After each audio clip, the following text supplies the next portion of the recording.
करोति वाचालं पङ्गुं लङ्घयते गिरिं यत्कृपातमहं वन्दे परमानन्दमाधवम् श्रीमन्मदनगोपालं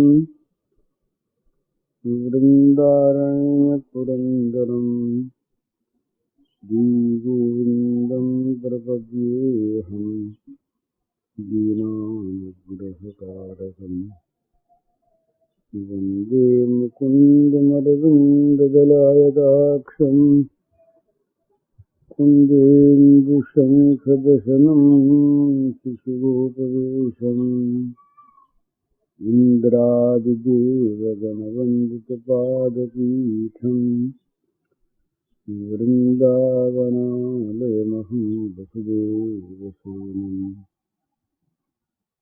नवजलधरवर्णं चम्पकोद्भासिकरणं विकसितनलिनास्यं विस्फुरन्मन्दहास्यं कनकरुचिदुकूलं चारुबर्हावचूलं कमपि निखिलसारं नौमि गोपीकुमारम् कूशलेन्द्रपदकञ्जमञ्जुलौ कोमलावजमहेशवन्दितौ जानकी करसरोजलालितौ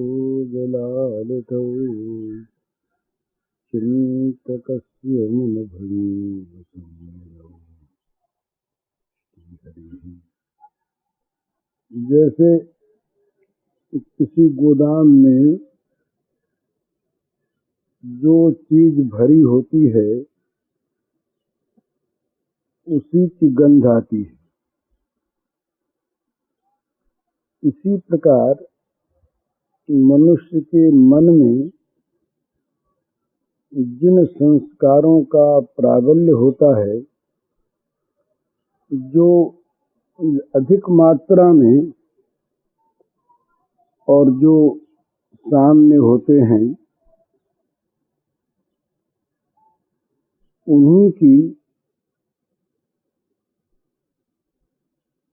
क्रिया बाहर होती है। भाव में, चेहरे में, वाणी में, कार्य में वो अंदर की चीज मनुष्य छिपाता भी है तो फूट निकलती है। जगत का राग, द्वेष और इसी प्रकार भगवद अनुराग, भगवत प्रेम जैसा जिसके हृदय में होता है, वैसा ही छिपाते छिपाते भी निकल जाता है बाहर। किसी की मनुष्य निंदा करता है, किसी के दोषों का बखान करता है, किसी के दोषों को, निंदा को सुनता है। तो ये कहना और सुनना तभी संभव होता है जब उसमें मन की अनुकूलता होती है। नहीं तो आदमी कह नहीं सकता, सुन नहीं सकता, उससे वो बात बुरी मालूम होती है। ये परचर्चा, जगत चर्चा, जगत के दोषों का दर्शन, दोषों का चिंतन, दोषों का कथन इसीलिए विशेष होता है कि इनमें हमारी आंतरिक रुचि है। ऐसे प्रसंग ग्रंथों में आते हैं कि दूसरी चीज अगर सामने आ जाए किसी दूसरे के द्वारा भी तो सुहाती नहीं। हमने देखा अपने यहाँ एक सिंधी सज्जन थे, रघु बाबा, यहीं रहते थे इस कोठरी में और सत्संग में आकर बैठते थे वो। तो ये कई बार लक्ष्य करके देखी हुई बात है जब तक भगवत चर्चा होती तब तक तो उनकी आंख लगी रहती, कान लगे रहते, मानो बड़े ध्यान से सुन रहे। और जहां कहीं भगवत चर्चा के स्थान पर जगत चर्चा शुरू हुई तो तत्काल उनकी आंख और कान फिर जाते, मुंह फिर जाता। बीच से सभ्यता के नाते बड़े विनम्र थे, इसलिए उठते नहीं, लेकिन सुनते नहीं, सुनना नहीं चाहते। और कहीं ज्यादा जगह चर्चा होती और उस चर्चा में किसी की निंदा होने लगती तो मैंने कई बार देखा है कि बोलते तो नहीं, मौन भी थे और विनम्र थे, पर वो रोने लगते जोर जोर से। उन्हें वो चीज सुहाती नहीं। तो क्या बात है, मन में उस चीज के प्रति रुचि नहीं है। हमारे मन के जो दोष हैं, हमारे मन में जो छिपे हुए दुर्विचार हैं, यही दुर्विचार हमारे द्वारा व्यक्त होते हैं और दूसरे के द्वारा व्यक्त होने पर हमें उनमें रुचि होती है, नहीं तो रुचि नहीं हो सकती। जैसे किसी का अपना बच्चा हो और बड़े स्नेह से उसको आदमी देखता हो और कोई उसके दुर्गुण कहने लगे, उसके दोष बताने लगे, तो वो सुहाता नहीं, क्योंकि उसमें उनकी रुचि नहीं। कहीं किसी चीज को आप देखिए और जो वस्तु अरुचिकर होगी उसमें मन नहीं लगेगा, और मन यदि उधर जाएगा तो दुखी होगा। अगर बोल न सके आदमी तो दुखी होगा, क्योंकि वो वस्तु मन के रुचि के नहीं है। तो यदि हमें परनिंदा, परचर्चा, परापवाद कहने सुनने में समय लगता है, मन लगता है, तो ये मान लेना चाहिए कि हमारी उनमें रुचि है। शास्त्रकार तो कहते हैं कि भाई जगत की बुरी चर्चा तो करो ही मत, अच्छी चर्चा भी मत करो। माने बुरी करने में तो द्वेष होगा, उससे तो नए नए पाप बनेंगे ही, परंतु अच्छी चर्चा में भी राग की, ममता की संभावना है। तो कहा अन्येषु दोष गुण चिंतन माश मुक्त्वा सेवा कथा लीला कथा रसमहु नितराम पिबत्वम। कहते हैं कि दूसरे के दोष गुणों के चिंतन से तुरंत मुक्त होकर, छूटकर, और जो भगवान की सेवा कथा, लीला कथा का जो रस है उसको निरंतर पीते रहो। माने सेवा कथा का रस पीने से अवकाश मिले तो और चीज पिए। तो पिए कब और पिए कैसे, उसको तो अवकाश ही नहीं है अपने उस भगवत चिंतन से। इसी प्रकार जिसको अपने दोषों का ध्यान है और जो अपने दोषों को देखने की प्रवृत्ति रखता है, वो दूसरे के दोषों को देखने के लिए समय नहीं पाता। कब देखे, कैसे देखे, और यदि वो देखता है, कहता है, सुनता है, तो उसमें उसकी रुचि है, और उसमें एक बड़ी हानि होती है। ये बड़ी हानि जो है वो मनुष्य समझता नहीं। परदोष दर्शन और परदोष कथन, ये दोनों ही दोषों को अपने अंदर उत्पन्न करने वाले हैं, स्वाभाविक। अपने में ही हमने देखा, हमारे एक दादा जी हैं, शिव कृष्ण जी, उनसे हमें बहुत वर्षों का हमारा उनका साथ रहा, लेकिन हमने उनके मुंह से कभी किसी की बुराई की बात, दोष की बात सुनी नहीं। उनके मन में चाहे आती हो, हमें पता नहीं, तो उनकी जुबान पर तो नहीं आई।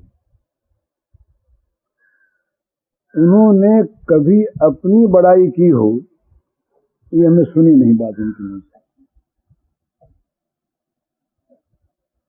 सेवा करने में वो इतने निपुण हैं कि वो पास रहे, उनकी सेवा से कोई बच जाए, ये बहुत कम संभावना है। जो सेवा नहीं कराना चाहते, नहीं कराते, वे प्रत्यक्ष सेवा नहीं कराते, पर उनकी सेवा तो ऐसी हो जाती है कि दूसरे को मालूम नहीं होता और वो कर जाते हैं। और उस सेवा में कहीं भेद नहीं होता कि किसकी करें किसकी न करें। उनको तो सेवा का अवसर मिलना चाहिए, और वो अवसर हमेशा मिलता है। तो ये मनुष्य में एक स्वाभाविक उसके हृदय का चित्र उसकी क्रिया में आता है। तो परनिंदा, परदोष दर्शन, परदोष कथन, ये इतना बड़ा एक दोष है कि इसमें यदि मनुष्य का अभ्यास हो जाता है और ये वस्तु में अगर प्रिय मालूम होने लगती हैं, तो दुनिया में दोष गुण तो रहते ही हैं। संसार बना ही है दोष गुणों को लेकर, पर उसको फिर दोष ही दोष दिखते हैं, गुण कहीं दिखता ही नहीं। वो भगवान की भी कहीं आलोचना करने बैठता है, विचार करता है। व्यास वशिष्ठ वाल्मीकि के ग्रंथों पर भी कभी देखता है, तो उसकी दृष्टि वहीं जाती है जहाँ दोष दिखते। बोले ये भूल की, ये व्यास ने ये भूल की, वशिष्ठ ने ये भूल की, भगवान ने ये भूल की, राम ने ये भूल की, कृष्ण ने ये भूल की। मने दोष दर्शन ही उसका जीवन बन जाता है। दोष दर्शन से क्या होता है? जिसमें दोष देखता है उसके प्रति मन में घृणा होती है, और यदि उसके दोषों का कथन हो गया तो निंदा होती है, और जिसकी निंदा होती है उसे अगर मालूम हो गया तो उसके मन में द्वेष पैदा होता है। वो बदले में निंदा करता है। वो अगर ये सुन पाते हैं तो इनमें द्वेष और बढ़ता है। तो एक पूरी लड़ाई शुरू हो जाती है जीवन में। और वो ये ऐसी चीज है कि मरने पर मिटती नहीं है, कि मरने के बाद भी साथ जाती है। भगवान ने ये कितनी सुंदर बात कही कि भाई किसी प्राणी में कभी द्वेष रखो मत। अद्वेष्टा सर्वभूतानां मैत्र करुण एवच निर्मम निरहंकार। किसी प्राणी में कभी द्वेष मत रखो। अगर द्वेष लेके मरोगे तो परंपरागत द्वेष रहेगा तुम्हारे हृदय में, जलाता रहेगा हमेशा। तो सबके मित्र बनो, दुखियों पर दया करो, पर वहां भी ममता न कर बैठो। ममता को लेकर मरोगे तो बंधन फिर होगा। तो इसलिए दोष गुण दोनों के चिंतन से शास्त्रों ने रोका है। पर दोष का चिंतन तो नए नए इतने दोष पैदा करता है, बैर हो जाता है, कलह होती है, लड़ाई होती है, हिंसा होती है, प्रतिहिंसा होती है, और दोष की आंखें बन जाने पर, गुण होने पर भी नहीं दिखते। मन में रुचि पैदा हो जाती है दोष सुनने और जानने पर। ये रुचि पैदा मनुष्य में प्रायः है। कहीं लड़ाई की बात सुनिए, बड़ी प्रिय मालूम होगी। दो आदमी झगड़ते होंगे तो उनमें मन लगेगा। दूसरों की बुराई की बातें चलने लग जाए तो वहां से आदमी हटेगा नहीं। एक रस आता है। क्यों रस आता है? ये रस आता है रुचि को लेकर। रुचि अगर नहीं होती मनुष्य की तो उस वस्तु में रस नहीं आता। रस आने का कारण है आंतरिक रुचि। जिसकी भगवान में रुचि है उसको भगवत कथा में, भगवत चर्चा में रस आता है, और जिसकी रुचि नहीं है उसके सामने चाहे कितनी अच्छी कथा हो, या तो नींद आवेगी या मन और कहीं रहेगा। सुनकर भी सुनेगा नहीं, वो मन वहां रहेगा नहीं, मन उड़ा रहेगा और कहीं। और रुचि जहां होगी वहां अपने आप मन लगेगा। भगवान का नाम बड़ा सुंदर है, बड़ा मीठा है, बेरुचि से भी लिया जाए तो परम लाभदायक है। रुचि का बड़ा महत्व। 3 बात चैतन्य महाप्रभु ने सनातन गोस्वामी से कही। उनका सनातन के प्रति ये जब उपदेश दे रहे थे तो अंतिम उपदेश था। उन्होंने कहा, नामे रुचि जीवे दया वैष्णव सेवन, यह छाड़ा आर नाही जानी सनातन। उपदेश बंद कर दिया, उपसंहार कर दिया। यहाँ पर नाम में रुचि हो, जीवों पर दया हो, और भक्तों का, वैष्णवों का सेवन हो। इससे परे कोई साधन और हो तो उसे मैं नहीं जानता, ये कह दिया। तो नामे रुचि जीवे दया वैष्णव सेवन। नाम में रुचि हो, रुचि होगी तो नाम बड़ा अच्छा लगेगा, नाम में स्वाद आवेगा। स्वाद आने पर उसे मनुष्य छोड़ना नहीं चाहता, मन के साथ रहता है। तो भगवान के नाम में रुचि हो और जीवों पर दया हो, कहीं किसी के प्रति भी द्वेष भाव हो ही नहीं। दूसरे की निंदा, दूसरे का दोष दर्शन अपने तो उससे हो ही नहीं, दूसरा करता हो तो सुहावे नहीं। हमने ये गुण हरि बाबा में देखा। अब की बात तो नहीं मालूम है, बहुत दफे उनसे बात हुई, तो जब जब कभी ये मुझे लक्ष्य करके देखने की बात याद है, किसी दूसरे के दोष की या निंदा की बात सामने आई कि वो 3 बातों में से एक बात किया करते। अगर निंदा करने वाला उनकी दृष्टि में उनसे ऐसा होता नीचा जिसको डांट सकते तो डांट देते, और यदि वो उनके समान होता, आदरणीय होता, तो बड़े प्रेम से कहते कि कोई गुण सुनाइए, उनका कोई गुण सुनाइए। और ये भी हमने देखा कि कहने योग्य नहीं है तो उड़ जाते। तो ये बड़ा सुंदर गुण है, दूसरे की निंदा, दूसरे का दोष दर्शन स्वयं तो करे ही नहीं, ये क्या है? ये तो असल में मैला उछालना है, मैला उछालना है, और उस मैले को पहले मन में लाना है। मन में आए बिना तो जबान पर चीज आती नहीं। अगर हमें किसी के दोष जबान से कहने हैं तो पहले उनका मन में मनन होगा, और उसके साथ साथ साधक के लिए एक भयंकर दोष यह आता है कि जहां मनुष्य दूसरे की निंदा करता है, नीचा बताता है, वहां मानो ये कहता है कि मैं निर्दोष हूं, मैं इससे ऊंचा हूं।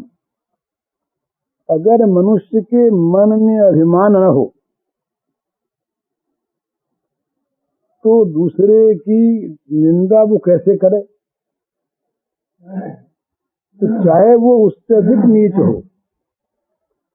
पर दूसरे का दोष बताने और निंदा करने के काल में वो अपने दोषों को भूल जाता है, और एक अभिमान इस प्रकार का उसके अंदर उस समय छिपा हुआ रहता है कि मैं निर्दोष हूं, मैं गुणवान हूं, और दूसरे सब जिनकी मैं निंदा करता हूं वे सब दोषी,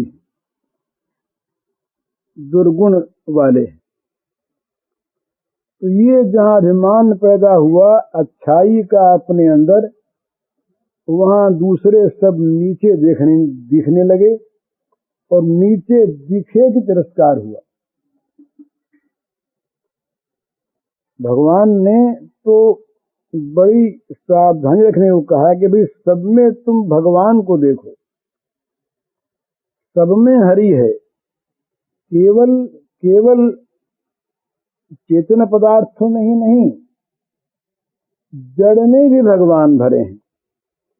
खम वायु मग्निम सलिलम महीच ज्योति सत्वान दिशो द्रमादीन हरित समुद्राश्च हरि शरीरम यत्किंच भूतम प्रणमेदनन्यः। श्रीमद् भागवत में एकादश में आया है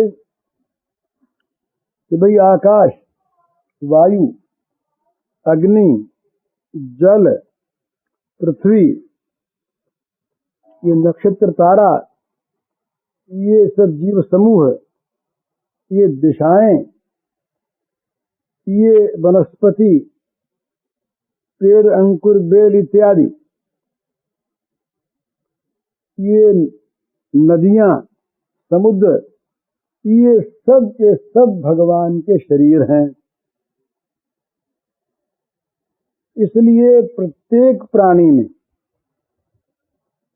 यत्किंच भूतम, प्रत्येक प्राणी को भगवान का शरीर मानकर सब में भगवान है ये समझकर प्रणमेत अनन्य, अनन्य भाव से प्रणाम करो। मने किसी नीच से नीच प्राणी में, दोषी से दोषी प्राणी में भी ये विस्मृति न हो जाए कि इसमें भगवान नहीं है, वहां ही भगवान है। और भाई जगत की हानि लाभ, तो जगत की हानि लाभ जो कुछ भी होती है ना, ये अनहोनी नहीं होती। ये तो मनुष्य का अपना किया हुआ कर्म ही फल रूप में सामने आता है। उसमें चाहे निमित्त कोई दूसरा हो या बिना ही किसी निमित्त के हो जाए। तो पंचदशी में 3 प्रकार से प्रारब्ध भोग का उल्लेख आता है। स्वेच्छा, परेच्छा और अनिच्छा। अपनी इच्छा से हम कोई ऐसा कर्म कर बैठे जिसका फल हमें मिल जाए, या दूसरे के मन में कोई बात आ जाए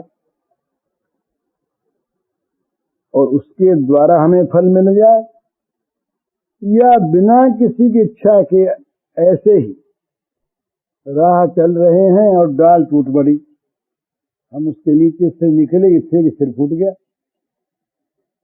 ये अनिच्छा प्रारब्ध है। किसी के मन में आ गई और उसने हमको एक पत्थर मार दिया, ये परेच्छा प्रारब्ध है। और हमने जानबूझ के आग में हाथ दे दिया, जल गया, ये स्वेच्छा प्रारब्ध है।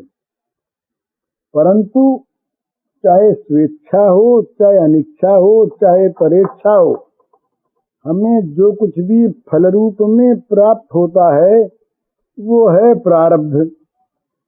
प्रारब्ध माने हमारे ही पूर्व में किए हुए कर्मों का परिणाम। भगवान के राज्य में अन्याय नहीं है, जो कुछ भी होता है न्याय होता है। और ये होता नहीं कि फल पहले मिल जाए और उसका कर्म पीछे हो। कार्य से पहले कारण हुआ करता है।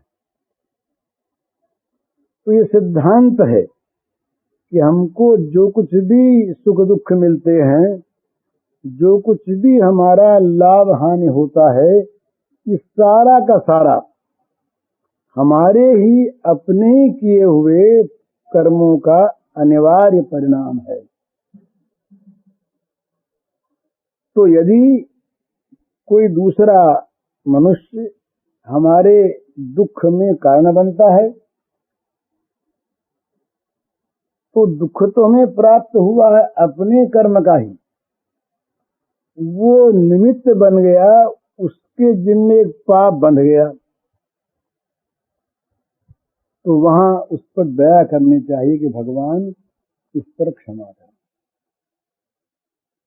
हमारा कुछ बिगड़ता नहीं इसमें, हमारा बिगड़ेगा तभी जब हम उससे बदला लेना चाहेंगे, नया कर्म हमारा फिर बनेगा वहां पर। हमने अगर बदला लेने की भावना नहीं की, उसके प्रति हमारे मन में क्षमा का भाव बना रहा, तो अपना तो कर्म भोग हो ही गया। अपने तो एक ऋण से, कर्म के ऋण से मुक्त हो गए। और उसके प्रति जो सद्भावना हमने की, इसमें दो लाभ हुए, बड़े भारी लाभ। एक तो ये लाभ हुआ कि हमें बड़े भारी पुण्य की प्राप्ति हो गई। दूसरा ये लाभ हुआ कि हमारी सद्भावना से किसी अंश में भी जैसे हमारी सद्भावना होगी उसी के अनुसार उसके मन में से जहर निकला। हम अपने मन की दुर्भावना से घर बैठे बैठे ही दूसरे के मन में जहर पैदा कर देते हैं और कर सकते हैं। इस प्रकार का एक संबंध है जगत का, सबका सबके साथ। वो दिखता नहीं, पर वो अंतर जगत में क्रिया होती है। हमारे मन की सद्भावना दुर्भावना जिसके विषय में होती है, उसको जाकर स्पर्श करती है और उसी के अनुसार उसके भावों के, विचारों के बनने में, निर्माण में वो सहायक होती है। अगर हमारे मन में हम किसी से बैर पालते हैं, कोई क्रिया बाहर नहीं करते, पर हम बैर की भावना से मन में जलते हैं और उसका बुरा सोचते हैं, तो ये बैर की भावना उसके मन तक पहुंचती है और उसके मन में भी बैर उत्पन्न करती है। और बैर की भावना जहां बद्धमूल होती है, वहां मनुष्य उसके यश का, उसके धन का, उसकी श्री का, उसके सुख का विनाश चाहता है, चाहे वो कहे नहीं मुंह से, और उस विनाश में उसे सुख मिलता है। तो ये सबसे बड़ा मंदभाग्य उस मनुष्य का है जो दूसरे के दुख में अपना सुख देखता है। ये सबसे बड़ा मंदभागी आदमी वो है कि दूसरे का दुख जिसके सुख का कारण होता है, दूसरे के हानि जिसको लाभ की प्रतीति करवाती है, ये बड़ा मंदभाग्य का लक्षण है, अभागा है। भाग्यवान तो वो है कि दूसरे के दुखों को अपने सुखों के बदले में बदल ले, वो भाग्यवान है। दूसरे के दुखों को अपने सुखों के साथ विनिमय कर ले, अपने सुख दुखियों को देता रहे और दुखियों के दुख अपने लेता रहे, इसी का नाम मैत्री भावना है। मैत्री भावना का ये स्वरूप है। मित्र वही जो विपत्ति बटावे, विपत्ति काल कर सतगुण नेहा, सुख का संत मित्र गुण येहा। विपत्ति में जो हिस्सा बटावे, बिना एहसान के, बिना किसी मोल तोल के, उस विपत्ति को स्वयं ले ले, दूसरे के दुख को अपना सुख देकर बदल ले,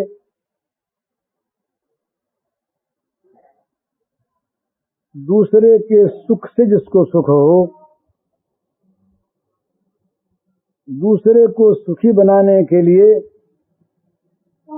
अपने दुखों का वर्णन कर ले, वो भाग्यवान, वो मित्र, और वही वास्तव में भक्त है। भाई सर्वभूत हितेरता का ये अर्थ नहीं होता कि दूसरे प्राणी हमारा हित करें तो हम हित करें। तब तो भगवान कहते कि हित करने वाले प्राणियों को हित करो। सर्वभूत शब्द नहीं वहां पर व्यवहार करते। वो तो उसका मतलब तो यह है कि चाहे कोई तुम्हारा हित करने वाला हो, अहित करने वाला हो या उदासीन हो, तुमको सबका हित करना चाहिए। तुम्हारा धर्म यह है कि दूसरा हित करे तो हित करो, ऐसा जो नहीं करता वो तो महान कृतज्ञ और नीच है ही। हित न करने वाले का हित करो और अहित करने वाले का हित करो, उसमें क्या होगा? तो बड़े मजे की चीज है। हमारा तो अहित होगा ही नहीं, हमारा अहित कोई कर नहीं सकता जगत में। हम तो जगत में दूसरों को अहित करने वाला मानकर जानबूझकर द्वेष, बैर, हिंसा मोल लेते हैं। हमारा अहित तो कोई कर ही नहीं सकता, हमारे कर्म के बिना कोई नहीं कर सकता। ऐसे उदाहरण संसार में हम बहुत पाते हैं कि दूसरे का बुरा करने की बड़ी बड़ी चेष्टाएं होती हैं और उसका बुरा अगर नहीं होना होता तो नहीं होता। एक नहीं, ऐसी बातें तो हम अगर ढूंढना चाहें तो हरेक के जीवन में पद पद पर मिल सकती हैं और बड़े लंबे लंबे उदाहरण मिलते हैं, बड़े बड़े।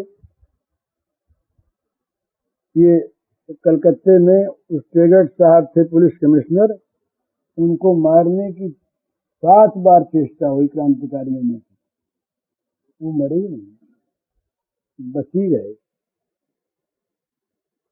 और दूसरे लोग उनको मारने की क्रिया में मर गए, जिनको मारना नहीं चाहते थे वो मर गए।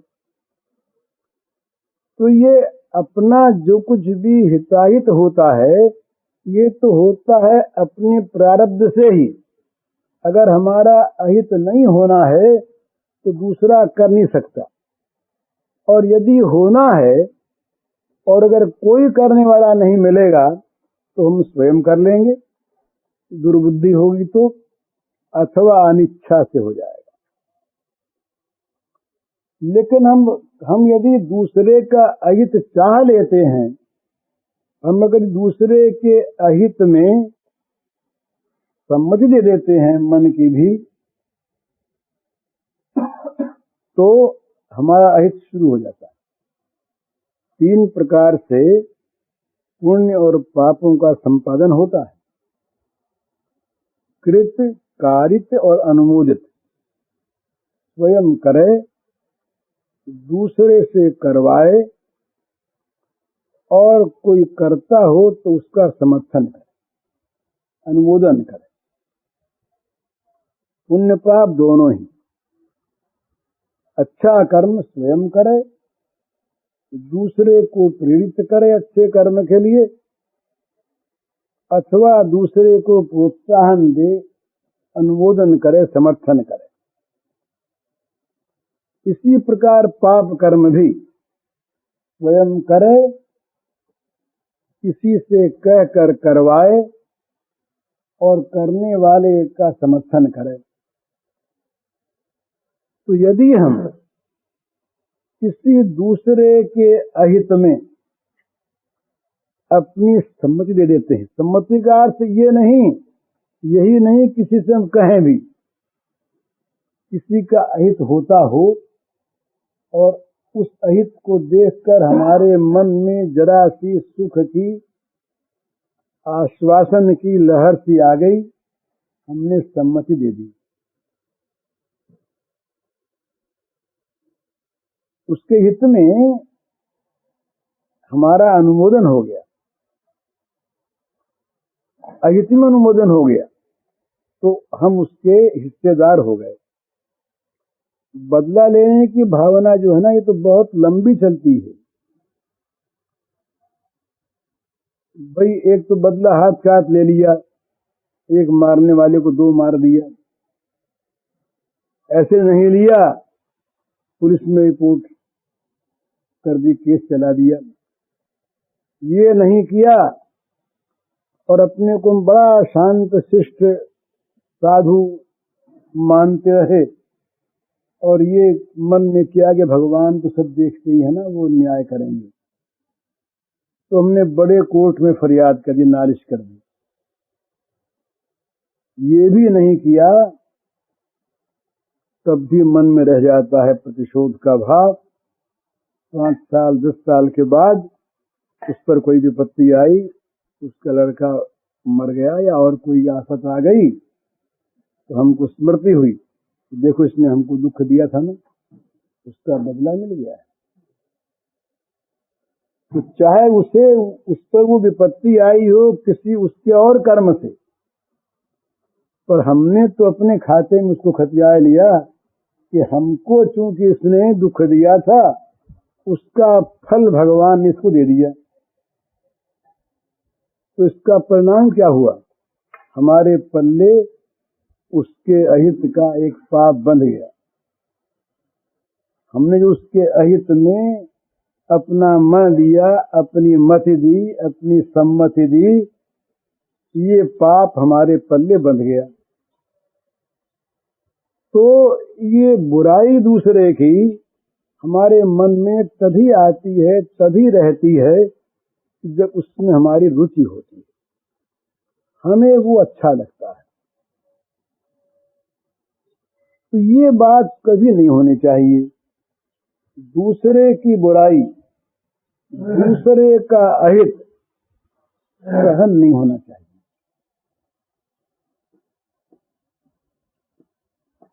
और उसमें निरंतर ऐसी भावना होनी चाहिए कि ये क्यों हो।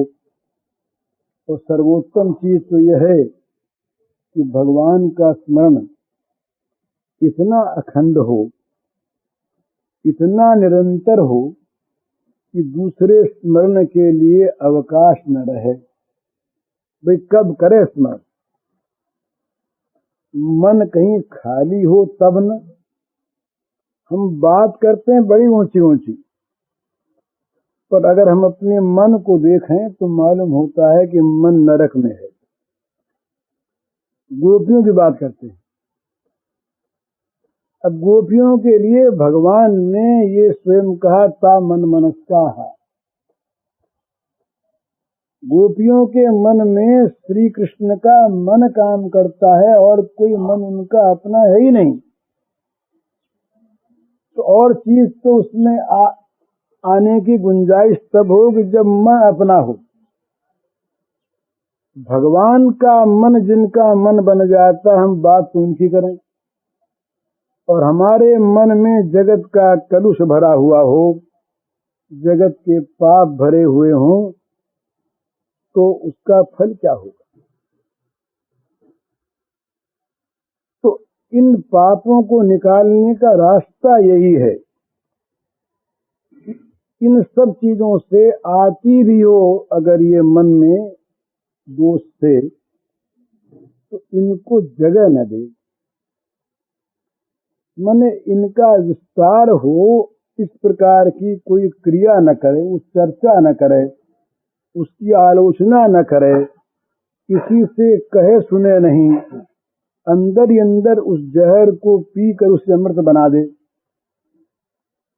और उसके बदले में भगवान की स्मृति शुरू कर दे कि कहाँ का पाप आ गया, जीवन थोड़ा सा, इस जीवन में क्या दुश्चिंताओं के लिए भी अवकाश मिलना चाहिए, क्या बुरी बातें सोचने के लिए और कहने के लिए भी समय मिलना चाहिए।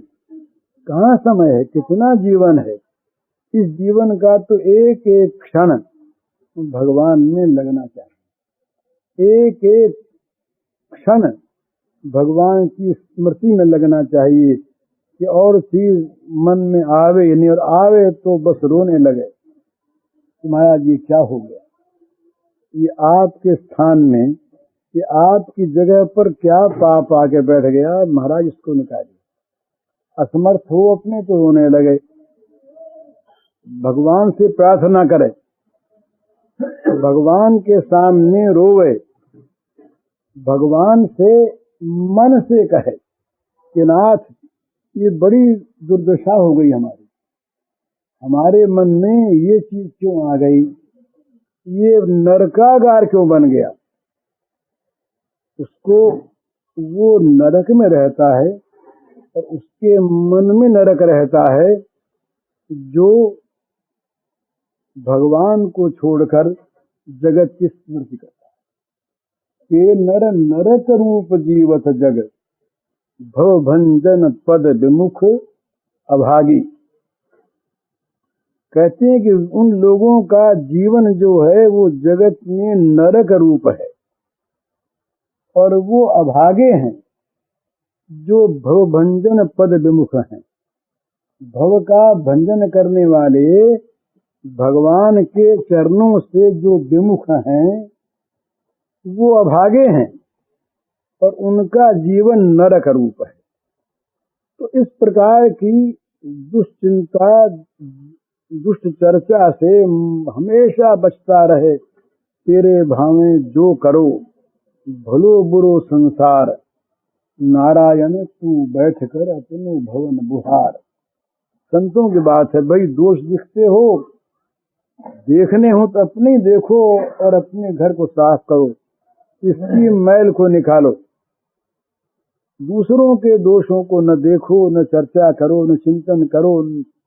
अरे भाई दोष किसमें नहीं है, हमारे में क्या कम है। और यदि दोष किसी में है ही तो क्या हमारे चिंतन से दूर हो जाएंगे।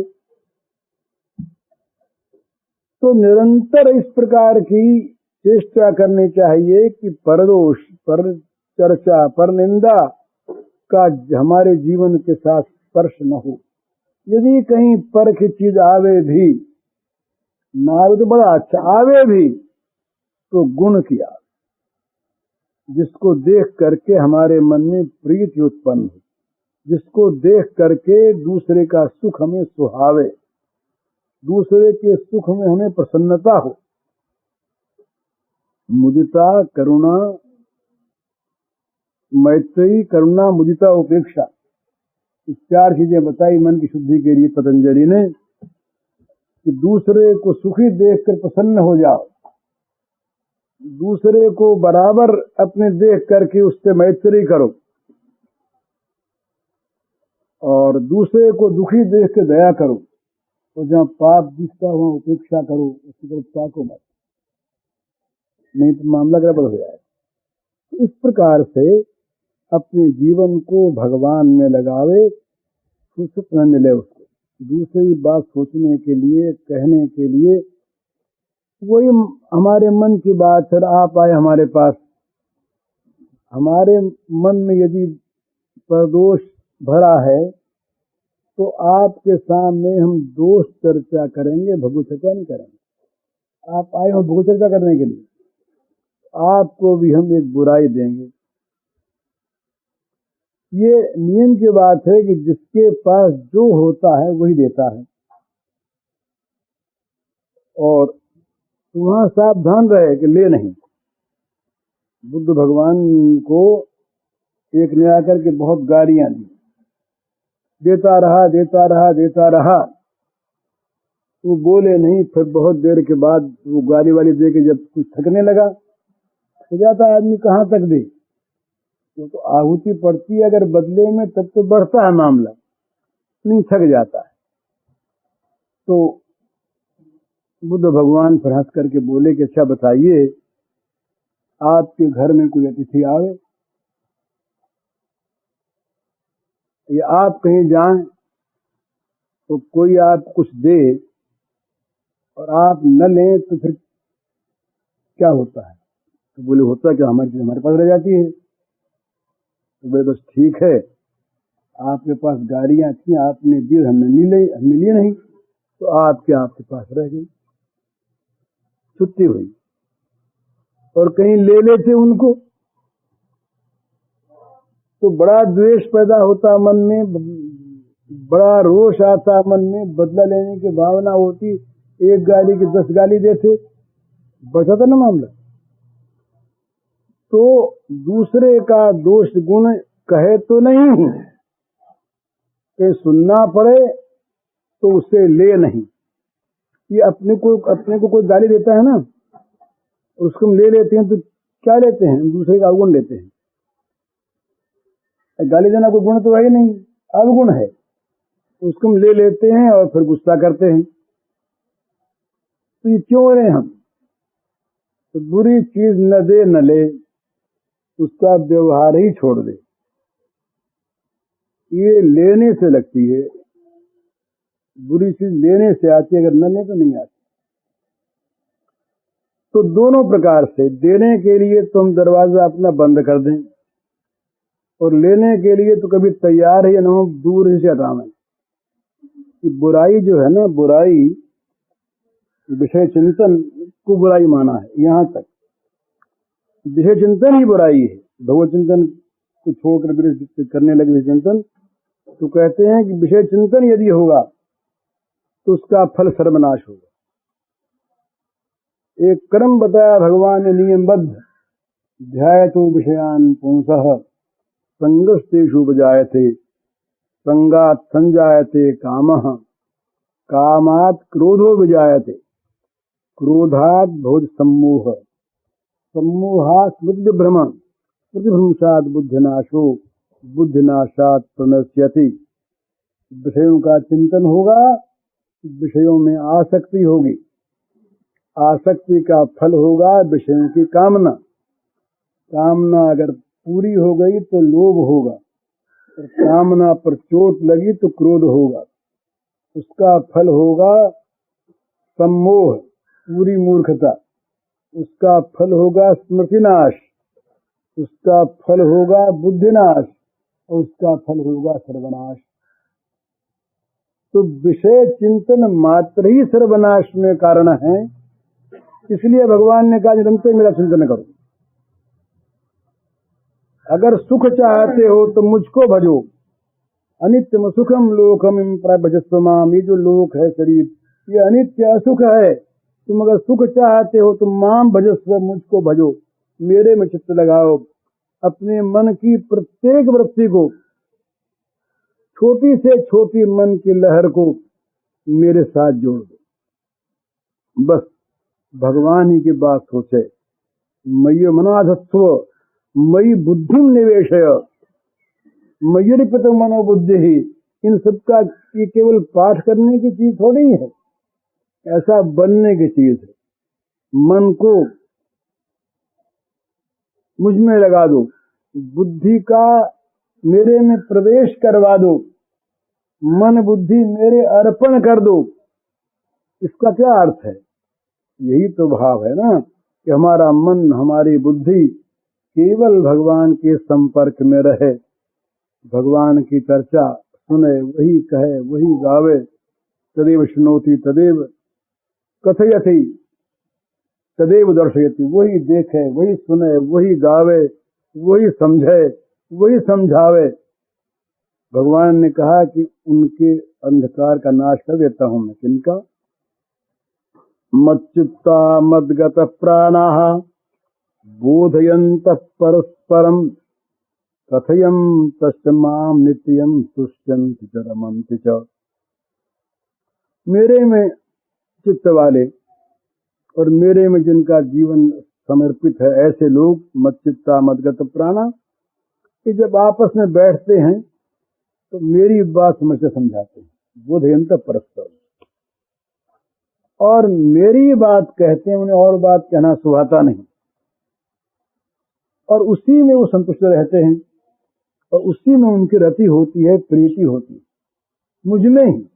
तो इस प्रकार से निरंतर भगवान में लगा रहे, भजताम प्रीतिपूर्वकम, प्रेम के साथ भगवान को इस प्रकार भजता रहे, तो भगवान की बड़ी कृपा प्राप्त होती है। और मानव देह में आकर और ये जगत के प्रपंचों को अपने अपने जीवन का लाभ मानता है जो आदमी, वो हमेशा हानि में रहता है। प्रपंच कभी अनुकूल होते नहीं, हो सकते नहीं, हुए नहीं। सबकी मति एक सी नहीं, सबके विचार एक से नहीं, सबकी क्रिया एक से नहीं, सबकी रुचि एक से नहीं, अधिकार एक से नहीं, भाव एक से नहीं।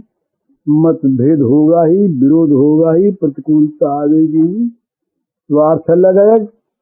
तो इन सब को तिलांजलि दे दे और निरंतर निरंतर भगवान का मधुर मधुर स्मरण कर। भगवान के स्मरण में एक माधुर्य है,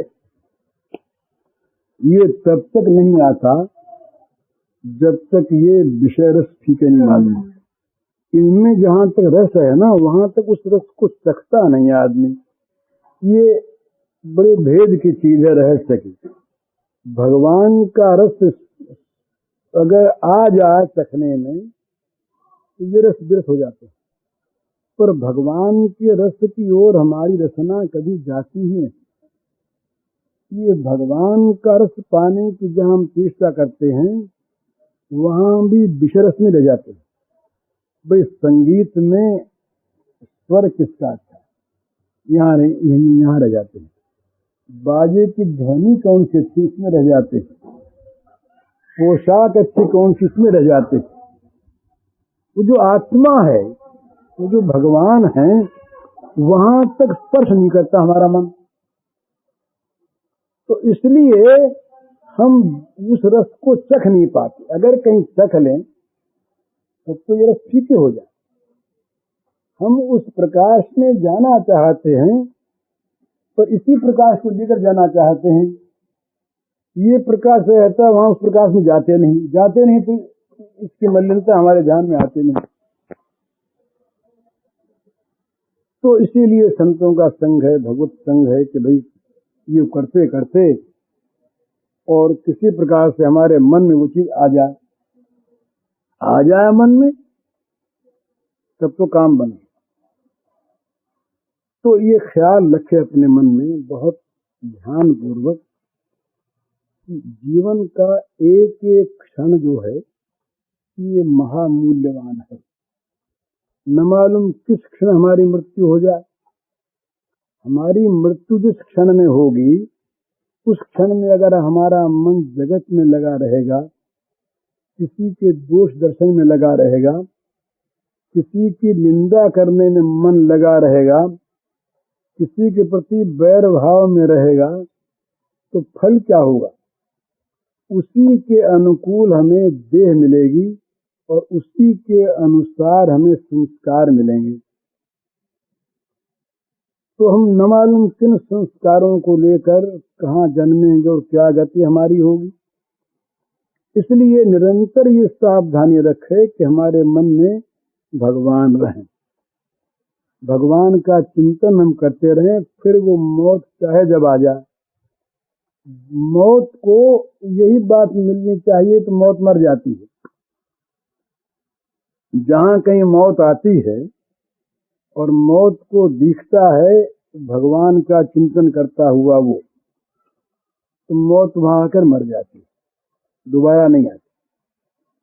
और अगर वो दिखता है जगत का चिंतन करता हुआ, तब तो फिर क्या है, तब तो फिर वो मौत बार बार अपना आने का ढंग चाह लेती है, उसकी बार बार जन्म मृत्यु होती है।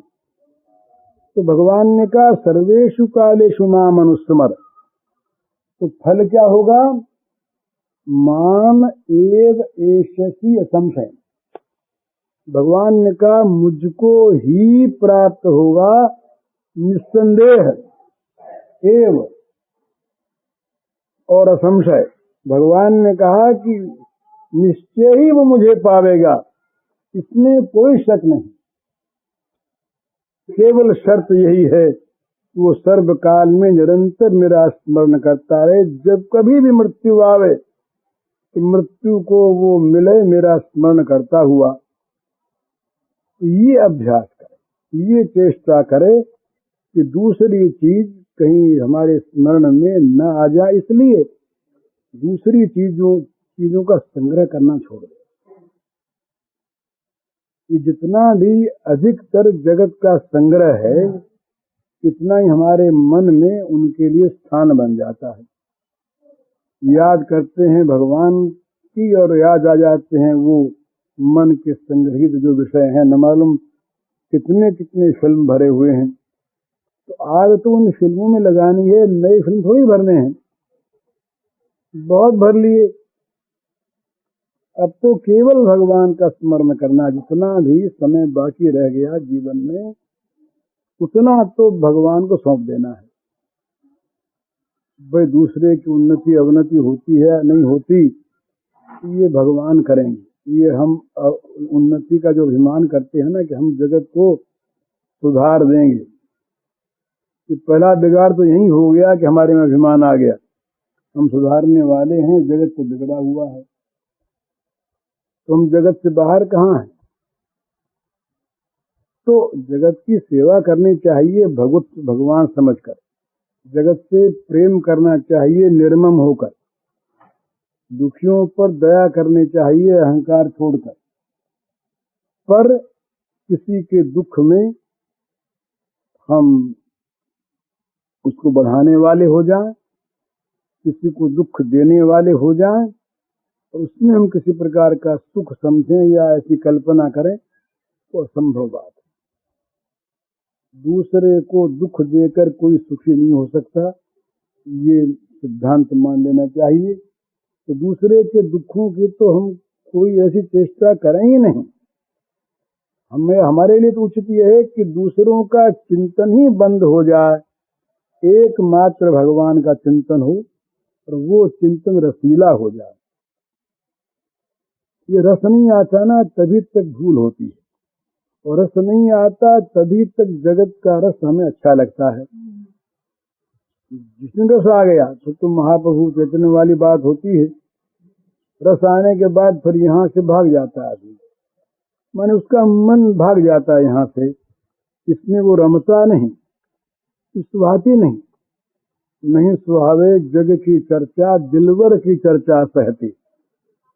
ललित किशोरी पार लगावे माया की सरिता बहती, पर चर्चा हुई मैंने रोक दिया कि भाई और बात मत करो ज्यादा, हमको ये चर्चा सुहाती नहीं है। तुमको चर्चा ही करनी हो तो हमारे दिलवर की चर्चा करो, प्राण प्यारे की बात कहो हमारे सामने, तो बड़ी मधुर लगेगी, बड़ी अच्छी लगेगी, वो हमें सुहाती है। उसको सुन करके हमें बड़ी प्रीति उत्पन्न होती है, बड़ा सुख मिलता है, तो वो करो। नहीं तो तुम ये करते रहोगे और माया की ये नदी बह रही है, हम कहीं बह गए तो बड़ी मुश्किल होगी, चर्चा ही मत करो। तो जगत की चर्चा जितनी भी है, भगवत चर्चा छोड़कर वो सब के सब जीव के लिए, और खास करके जो परमार्थ की साधना करना चाहता है उसके लिए तो विषमत है। वो तो पर चर्चा का त्याग करे, चाहे वो पर चर्चा सुंदर ही हो, और कम से कम दोष चर्चा का तो सर्वथा त्याग कर दे। दोष चर्चा न मन में करे न वाणी से करे, मन को मौन बना ले, विषयों चिंतन नहीं, मन वहां भी न बोले, और बोले तो कम से कम जो सद विषय हैं, दूसरे के गुण हैं, उन्हीं के लिए कुछ बोले, दोषों के लिए तो बोलेगे नहीं। तो चित्त में भगवान आते हैं और भगवान आने पर ही जीवन सफल होता है। हरिओम। पूज्य श्री भाई जी के इस प्रवचन का शीर्षक है पर चर्चा से बचें, पर दोष चर्चा तो करें ही नहीं। इसका कैसेट संख्या है 228।